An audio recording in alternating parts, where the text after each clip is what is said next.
다니엘서 강의 32번째 시간으로 종말의 현상과 두 사람의 대화, 이런 주제로 말씀을 상고해 보고자 합니다.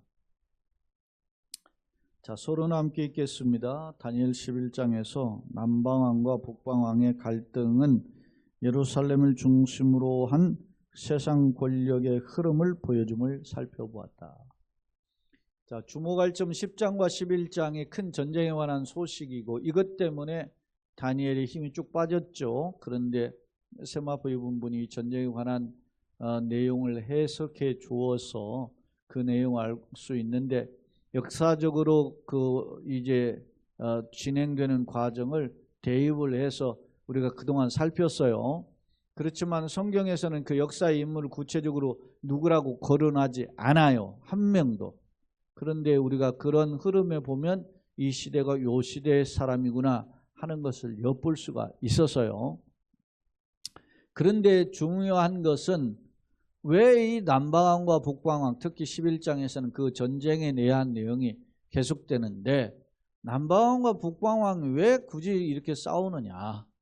특히 남방왕과 북방왕은 역사를 보면 그 헬라의 제국이 큰 왕이 죽고, 큰 왕은 알렉산더죠. 죽고 나라가 4분 되는데 4등분 되는 중에 네 나라 중에서 두 나라만 이야기하는 겁니다. 그 중에 남방왕, 북방왕인데, 남방왕과 북방왕을 거론하는 까닭은 그 중간에 남방왕, 북방왕 사이에 이스라엘, 팔레스타인 땅이 있었단 말입니다.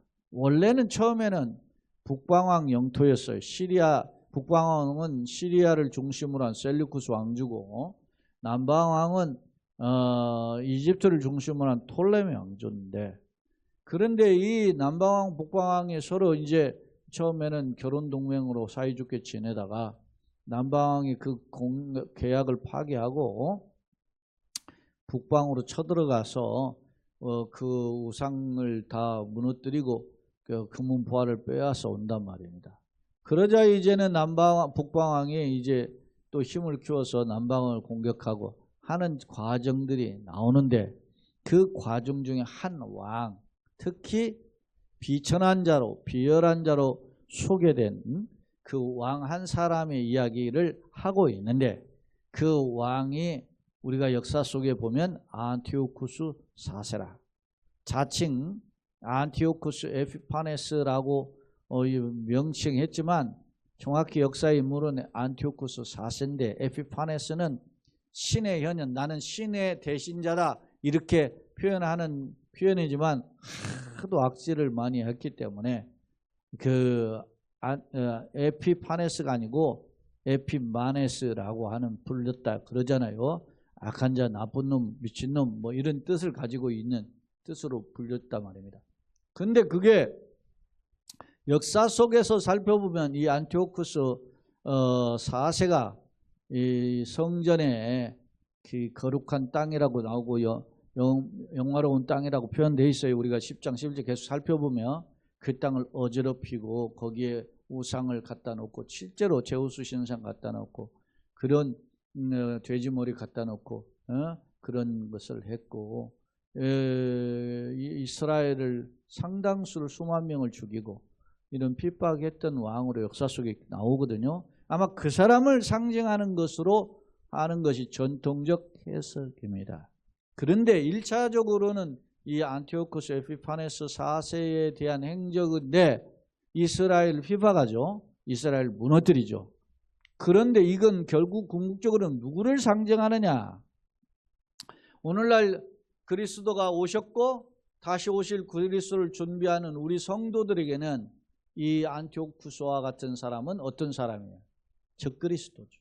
교회를 핍박하고 성도를 핍박하고 무너뜨리는 그런 자임을 우리가 엿볼 수 있어요. 그런 부분을 우리가 이제 11장까지 살폈고, 이제 12장인데 다니엘이 12장까지 있잖아요. 마지막 장이에요. 다른 장에 비해서 12장은 또 짧아요. 그럼 이 12장은 어떤 의미인가 한번 보겠습니다. 자, 다시 한번 정리해 봅시다.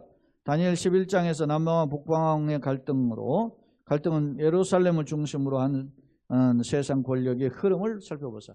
예루살렘 정부 처음에는 북방왕이 차지하고 있다가 남방왕이 또 차지하고 있다가 다시 북방왕이 차지하는 그 북방왕의 영역 속에 있는 그런 그 이스라엘 모습을 볼 수 있었어요. 특히 이 12장은 이러한 전쟁의 결국이 어떠하냐. 이렇게 막 이 팔레스타인 이스라엘 땅을 짓밟으면서 하는 것이면 성도들의 핍박을 상징하잖아요. 그러면 이 성도를 핍박하는 게 누굽니까? 사탄의 앞잡이란 말입니다. 적그리스도란 말입니다. 이들의 궁극적으로 결말은 어떤 것인가?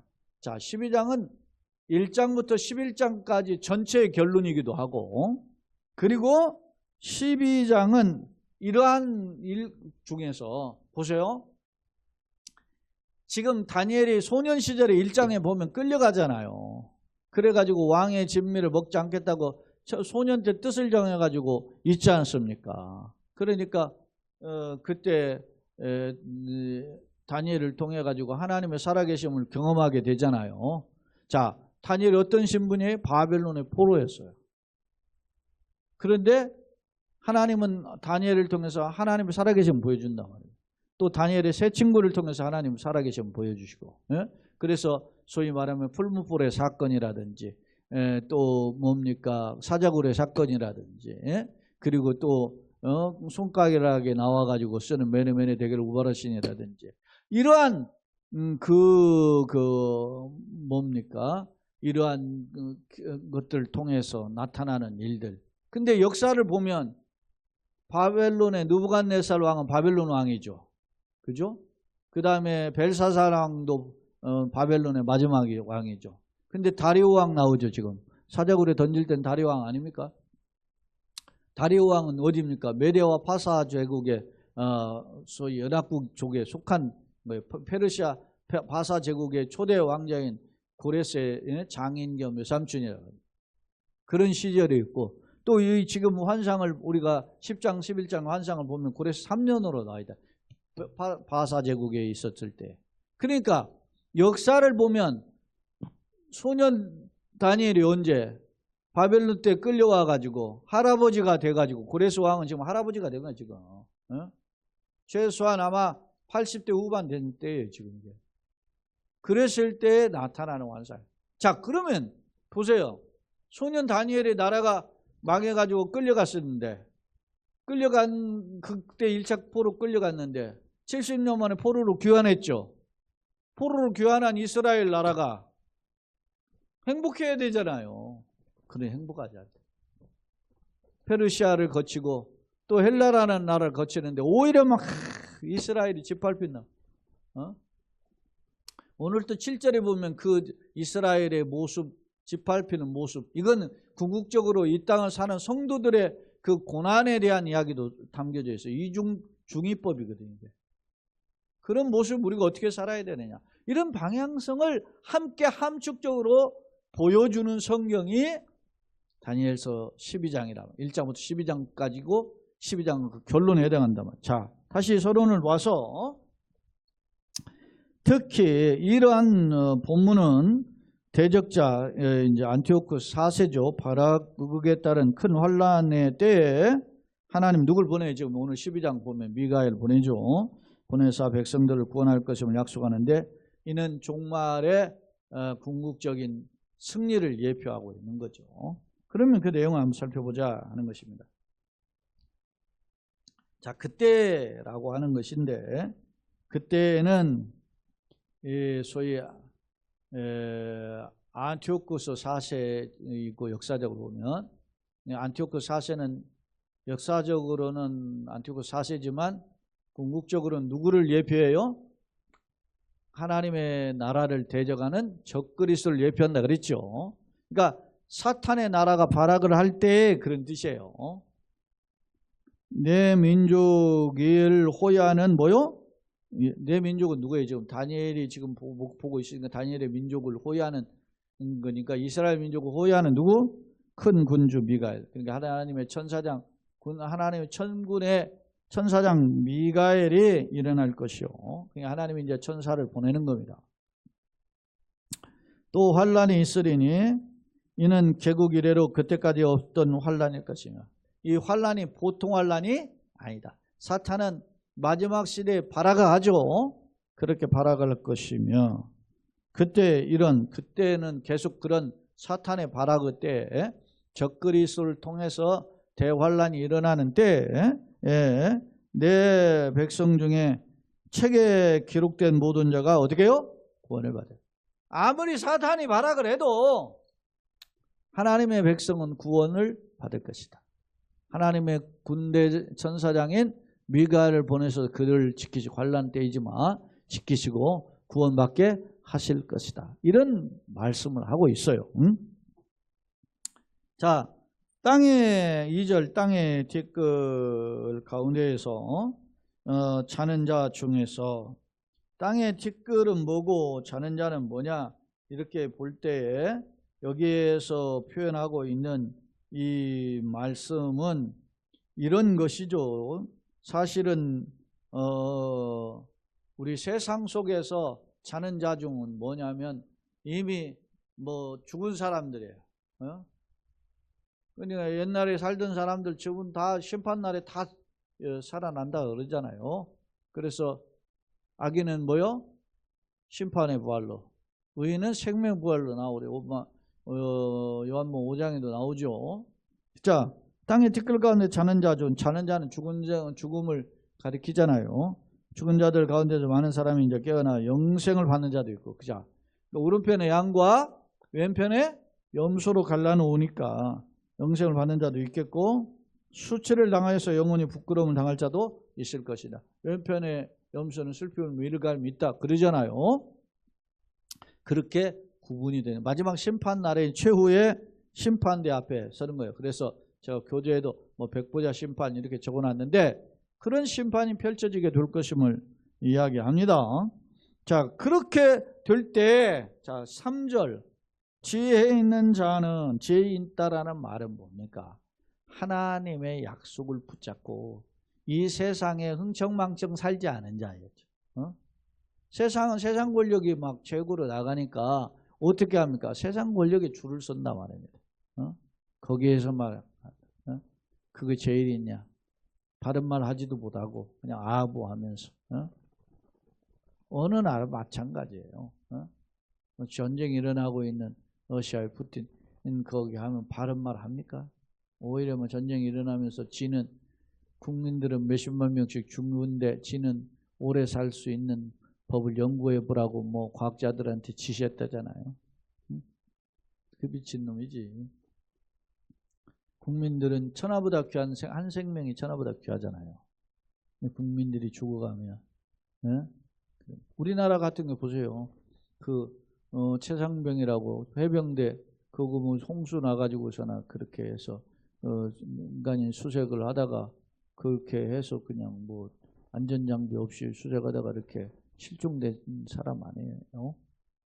그 사람이 부당한 지시를 받고 부대장이든 뭐 사단장이든 지시받고 그렇게 됐는지 어쩐지 수사하다가 지금 이렇게 이야기가 커졌잖아요. 어찌됐든 한 생명이잖아. 귀하잖아. 저 시시비비를 정확하게 가려야 되겠지만 그거 가지고 막 자꾸 어떤 정치 쟁점하는 야당도 못마땅한 태도지만 거기에 명명백백하게 대통령이 관련되어 있거나 누구 뭐 하는 일 밝혀야 되잖아요. 그런 것도 필요하죠. 떳떳하면.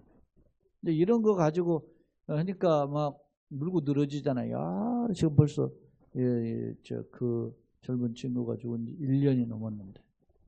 왜 그래요? 지금 우리 가치가 그만큼 우리 대한민국의 가치는 뭐예요? 한 생명을 귀하게 여긴다는 거야. 그만큼 우리나라의 국력이 국민들의 눈높이가 높아졌다는 거예요. 생명의 가치를 그만큼 안다는 거 아닙니까? 비교해 보세요, 지금. 러시아에서는 뭐 몇십만 명이 죽어도 누구나 끔찍 안 하는데 우리하고 비교가 됩니까? 아니지. 그렇죠?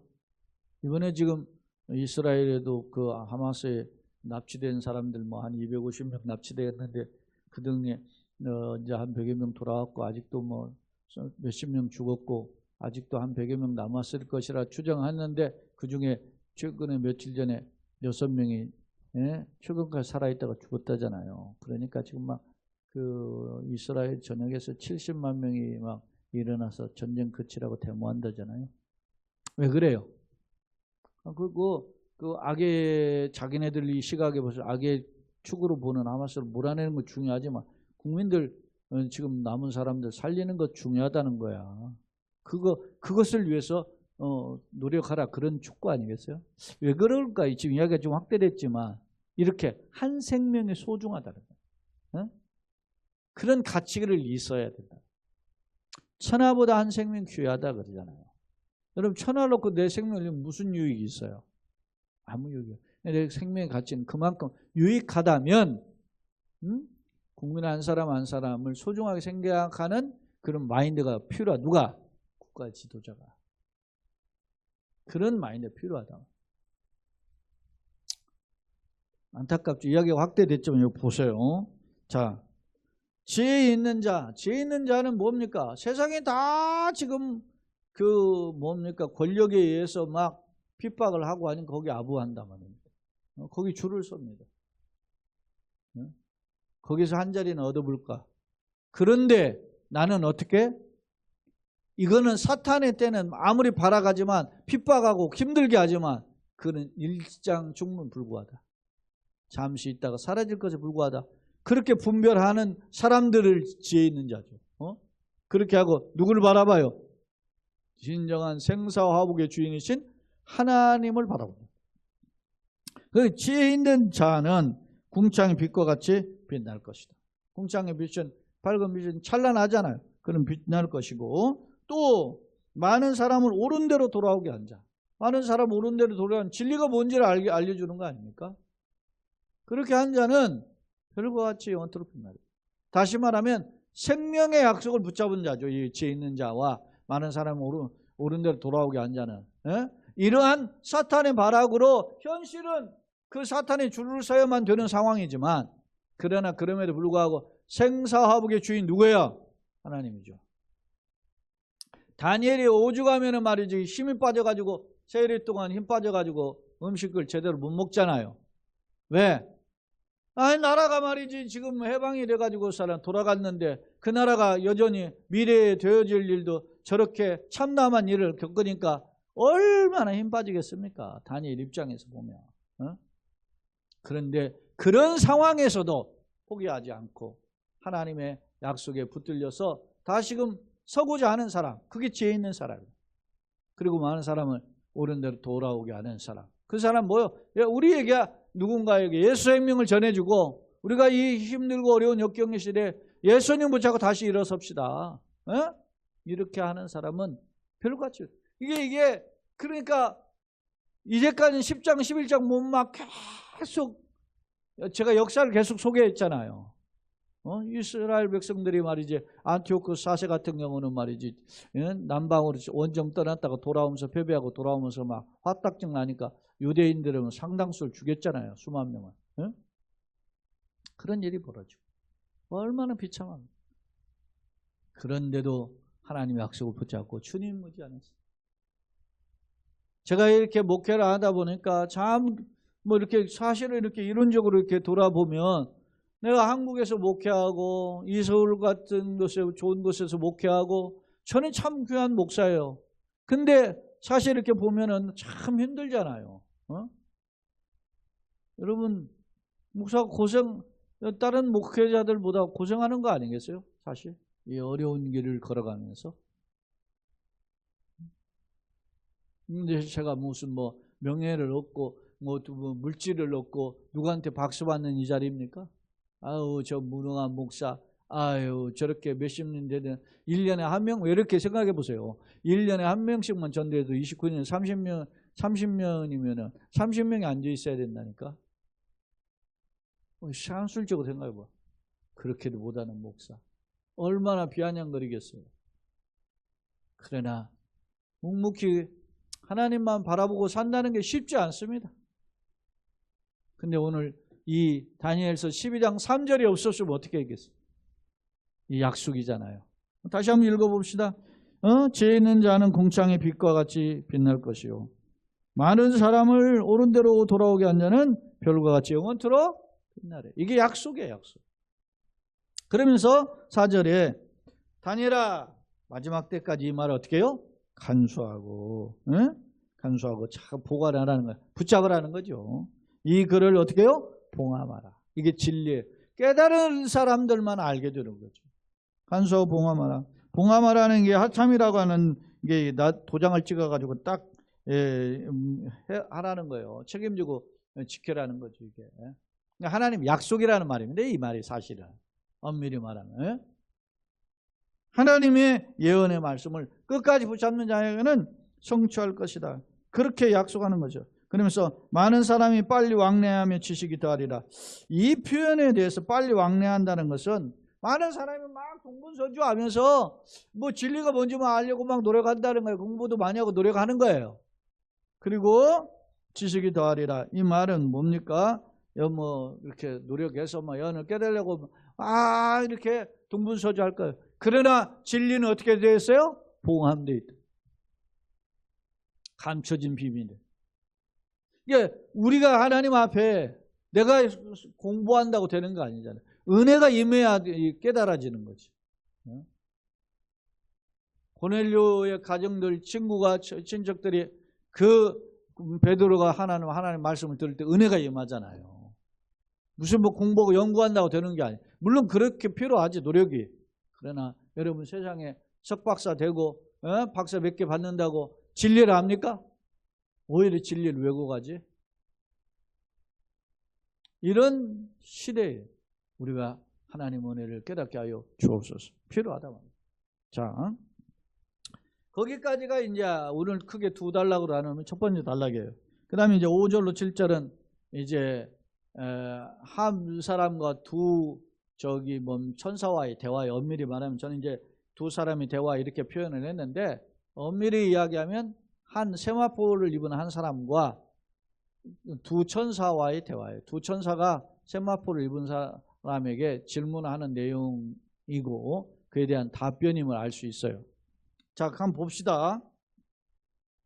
나 다니엘이 본즉 다른 두 사람이 있어 하나는 강 이쪽에 섰고 하나는 강 저쪽에 언덕에 섰다. 이 강은 앞서 10장에 보면 히데겔 강가에서 자기가 이 환상을 봤거든요. 히데겔 강을 이야기해요. 히데겔 강은 제가 10장 강에도 이야기했지만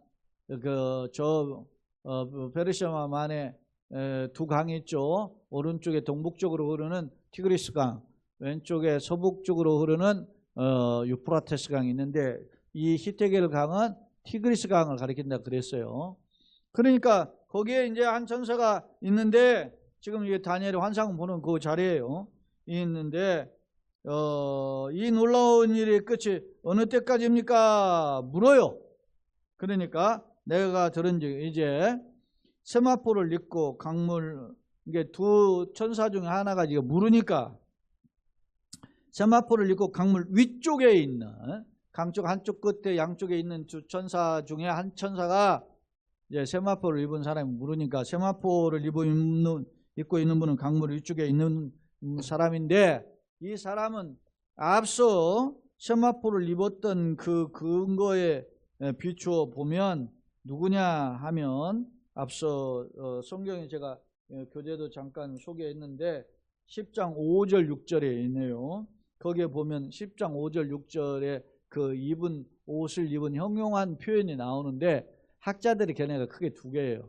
하나는 천사라 하는 개념이 있고 또 하나는 그 세마포 입은 옷의 모습이 굉장히 영광스러운 광채가 나요. 그 모습을 보니까 옷을 입고 있는데 허리에는 우바스 순금띠를 띄었다. 그 몸은 황옥 같고 그 얼굴은 번갯빛 같고 그 눈은 횃불 같고 그 발과 발은 빛난 녹과 같고 그 말씀 무거운 무리의 소리 같더라. 꼭 요한계시록에 나오는 그 예수님의 그 모습과 같잖아요. 그래서 이 세마포 이 옷을 입은 사람을 가리켜서 학자들 중에 다수는 구약에서 활동하신 메시아다 이렇게 해석을 해요. 그러니까 그 세마포 입은 그 분한테 물어보니까 세마포 입은 분이 이제 대답을 하는 겁니다. 자, 7절 내가 들은즉 세마포 옷을 입고 강물 위쪽에 있는 자가 자기의 좌우손을 들어 하늘을 향하여 자기의 좌우손을 들어 하는, 이게 여러분 목사가 이렇게 손을 들고 기도하잖아요. 축도 이게 뭐예요? 복을 내리는 게 아니에요. 이게 뭐 손바닥에서 무슨 장풍이 나고 그런 게 아니야. 손을 들고 하늘을 우러러서 하나님의 복빔을 소원하는 그런 그 소위 간절한 표현이에요. 축도가 그렇게 아셔야 돼. 근데 무슨 뭐 이렇게 해가지고, 이건 원래는 이렇게 두 손으로 이렇게 기도해야죠. 사실 그게 저도 그렇게 하는 기도를 할 때가 많은데, 많은 사람이 착각하는 거, 이게 이렇게 하면 목사님 뭐 복을 내려주는 거지. 절대 목사님 손에서 복이 내려오는 적이 0.00001도 없어요. 하나님 은혜를 주시는 거지. 그러려면 목사가 하나님 앞에 복을 비는 기도예요. 이게 그게 축복 기도지. 자, 왜 그러냐면, 자 보세요. 세마포 옷을 입은 자가 좌우에 손을 들어 하늘을 향하여 뭐라고 하냐? 영원히 살아계시는 이를 가리켜. 영원히 살아계시는 이가 누구예요? 성부 하나님이죠. 성부 하나님을 가리켜서 맹세하여 이르되 반드시 어떻게 해요? 한때 두때 반때를 지나서.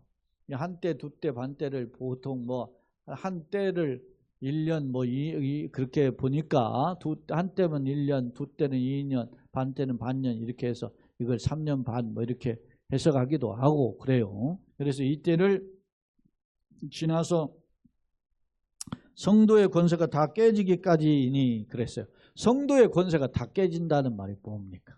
한때, 두때, 반때의 기간 동안에 앞서 적그리스도가 있잖아요. 대적자. 그 사탄의 앞잡이가 성도를 막 짓밟는다는 거야. 그래서 이 때를 한때, 두때, 반때를 3년 반 이렇게 소위 환란의 시기로 해석을 하는 거예요. 보통. 이거는 예수님의 인용에서도 나오잖아요. 다니엘이 말한 바 멸망에 가정한 것이 서지 못할 곳에 서는 것을 보거든. 그런 표현은 우리가 지난번에도 해석했잖아요. 그런 때라 말이죠. 그때 그렇게 되면 사탄이 발아가지만 언제? 인자가 올 때가 가까웠다. 재림의 때가 가까웠다. 그러니까 이거는 이 한때, 두때, 반때의 기간을 어떻게 해석하는 학자 두 가지 견해예요. 하나는 1차적으로는 예수님이 아직 오시지 않았잖아요. 이 다니엘 때니까. 그러니까 이 예수님 오시기 전에 안티오쿠스 그 에피파네스 4세가 유대인을 핍박하는 강력한 이 핍박의 기간을 가리킨다라고 하는 것이 1차적 해석이고, 궁극적으로 오늘날 사는 성도들에게는 이 때가 어떤 때를 가리켜요? 주님의 마지막 재림 직전에 있는 사탄의 발악의 때라고 부르는 거예요. 그때 어떻게 해요? 성도들의 권세가 다 깨진다는 말은 뭐예요? 성도들 막 짓밟는 거지. 핍박하는. 그런 때까지가 임하게 돌 것이다. 그렇게 되면, 자, 그렇게 사탄이 발악을 하게 되면 이 모든 일이 뭐요? 다 끝나래요. 마지막 이제는 주님이 재림 때 같아요. 그러니까 성도들 인내가 여기 있다 그러잖아요. 오늘 우리가 이런 말씀을 통해서 우리가 나그네 길을 가니 어떻게 살아야 되는지. 요즘 우리 세상이 간단치 않잖아요. 저는 지금 이 시대가 이때라고 봐요. 하나님의 나라가 흥왕하는 것 같지만 사탄이 또 발악하는 그런 시대가 아닌가 눈여겨보게 됩니다. 오늘 우리가 한번 이런 말씀에 귀를 기울일 필요가 있습니다. 자, 두 번째 화면을 정리해 보면 1절로 4절, 5절로 7절로 구분을 한다 그랬습니다. 마지막 시대에 있을 환란과 하나님의 구원, 그리고 심판과 상급에 대해서 묘사했어요. 그때는 악의 세력의 심판받고 주님의 백성의 구원이 가까운 때, 이제 그러니까 사탄이 발악하는 때죠. 큰 군주 미가엘은 하나님의 이제 택한 백성을 보호하기 위해서 전사장을 보내는 거죠. 그 마지막 날에 있을 하나님의 역사는 두 가지로 구분이 되는데, 하나는 오른쪽에 영생, 왼편에 영벌, 이렇게 구분이 되죠. 이게 이제 하나님의 예수님의 재림의 심판으로 이루어지는 백보자 심판이라고 하죠. 이거는 뭐 여기 앞서 이야기했잖아요. 땅의 티끌 가운데 자는 자 중에서 많은 사람이 깨어난다. 이게 깨어난다는 말은 죽은 자가 살아나가지고 그게 이제 오른편과 왼편은 구분되는 거예요. 그러니까 그냥 끝나는 게 아니고 심판이 있는 거죠. 최후 심판. 그래서 최후 심판에 영원한 불못으로 가는 것이 뭐라 그래요? 둘째 사망이다. 둘째 사망을 받지 않는 사람은 영생. 그렇게 됩니다. 자, 5절로 7절 마지막 날에 있을 현상의 구체적인 시기에 대해서 두 천사의 질문에 대한 이제 세마포 입은 분이 이제 답변을 하는 거죠. 세마포 입은 자는 입은 사람은 10장에 근거할 때 구약에서 활동하셨던 예수님, 메시아의 모습으로 해석을 합니다. 놀라운 일의 끝이라 경이롭고 위대한 일의 뜻이라고 하는데 1차적으로는 그게 어디예요? 안티오쿠스 4세가 유대인을 박해하는 그런 시점이 끝나는 시점으로 보고 궁극적으로는 메시아의 재림을 통한 심판의 시작으로 보는 겁니다. 좌우의 손을 들어 하늘을 향한다는 것은 유대인들의 이런 엄숙한 맹세 표현으로 할 때 하는 외적 표현인데 이건 하나님의 앞에 향한 그런 간절한 소원을 표현하는 표현이기도 하다. 그렇게도 설명을 했어요. 자, 세 번째 화면입니다. 종말의 때와 심판에 대한 교훈입니다. 자, 종말의 때 대적자의 발악으로 큰 환란이 있어요. 이게 이제 적그리스도를 가리킨다 그랬어요. 자, 성도들의 권세가 깨지기까지 사탄이 발악한다는 겁니다. 1차적으로는 안티오쿠스 4세가 유대인을 박해하는 것이고 궁극적으로는 오늘 우리가 사는 시대에 소위 마지막 시대에 사탄의 앞잡이인 적그리스도가 발악을 하는 때를 가리켜요. 또 심판의 시기는 반드시 이루어지지만 이 모든 게 다 어디에 달려 있어요? 하나님의 주권에. 그러니까 1장부터 12장까지는 결국은 뭐요? 바벨론, 바사, 헬라 이런 제국으로 오는 과정 속에서 세상 권력은 바뀌지만 그 궁극적으로 역사를 주관하시는 분은 누구다? 하나님이라고 보여주는 거예요. 그러니까 우리가 누굴 바라봐야 된다? 세상에 일희일비하고 흔들리지 말고 하나님 바라봐야 되는 게 교훈이거든요. 자, 하나님 위로 하나님이 천사장 미가엘을 보내서 택한 백성을 구원하실 것이다. 즉 사탄이 최후 발악할 것이지만 하나님의 주권을 통해 구원을 완성시킬 것임을 약속하고 있어요. 성도의 상은 뭡니까? 참된 신앙을 견지한 자는 3절에 보니까 하늘 궁창의 빛과 같이 또 뭐면 하늘 별과 같이 빛날 것이다. 이렇게 표현하고 있어요. 3절인데 4절로 제가 잘못 적어놨습니다. 3절입니다. 간혹 이렇게 할 때는 깜빡깜빡 실수를 해요. 자, 교훈. 세상 상황에 흔들리지 말고 언약을 붙잡고 주님을 바라보며 걸어가야죠. 그러니까 약속을 붙잡고 사는 게 믿음이에요. 그게. 그러니까 지혜 있는 자라고 하는 거죠. 자, 다니엘서는 이스라엘의 역사 중에 하나님의 구원 역사에 대한 심각한 회의를 불러일으켰던 어두운 시대, 그죠? 바벨론 포로 70년만이 아니고 그 이후의 시대까지를 포함해요. 이후 속에서 오히려 하나님의 주권을 선명한, 그럼에도 불구하고 역사를 진행한 바벨론이 망하지만 또 바사가 망하지만 헬라가 망하지만 하나님 나라는 있다는 거죠. 세상 나라에 의해서 하나님의 백성들이 핍박당하는 건 맞지만 그러나 그 여전히 하나님은 하나님의 사람들을 지키고 계신다. 그럼 이중 10장 11장은 이스라엘 바벨론 포로 이후 상황으로 비참한 상태를 보여주는데 역사 속에서는 특히 안티오쿠스 4세의 박해이고 궁극적으로는 이제 오늘 우리가 현대를 살아가는 성도들에게는 주님의 재림 직전에 있을 적그리스도의 발악을 예표하고 있다. 12장은 성도의 권세가 다 깨지기까지 하는 상황. 그러니까 그런 핍박, 사탄의 발악이 이렇게 막 발악하지만 하나님은 미가엘을 보내서 구원할 것이며 참된 믿음을 견지한 자는 별과 같이 빛날 것임을 약속하고 있다. 나는 어떤 믿음의 소유자인가? 나는 어떻습니까? 역경의 시대의 믿음의 주요 온전케 하신 예수를 바라보고 믿음 가운데 걸어가는 믿음 지혜의 능력에 덧입혀져서 승리하는 저와 여러분, 우리 교회와 가정들, 성도들 걸음 되시기를 거듭거듭 현장과 영상을 참여한 우리 모두가 되시기를 예수님의 이름으로 거듭 축원합니다. 아멘.